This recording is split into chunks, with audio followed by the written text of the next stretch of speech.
পটল ভাজা পছন্দ নয় এমন লোক খুব কমই আছে। আসসালামু আলাইকুম, কেমন আছেন সবাই? তো পটল ভাজা আমি আজকে আপনাদের রেসিপিটা শেয়ার করব।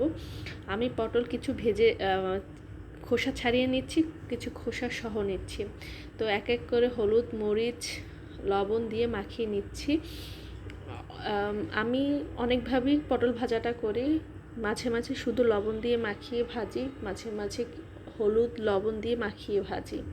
তো আজকে এভাবে করছি, সেটাই আপনাদের সাথে শেয়ার করছি। তো কড়াইতে তেল দিয়ে তেলটা ভালো করে গরম করে এক এক করে পটলগুলো ছেড়ে দিচ্ছি এবং সুন্দর করে ভেজে নিচ্ছি।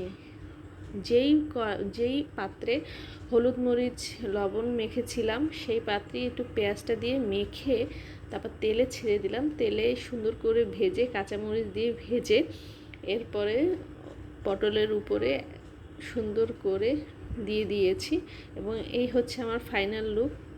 আপনারাও বাসায় বসে ট্রাই করবেন, জানাবেন কেমন হয়েছে। ধন্যবাদ সবাইকে।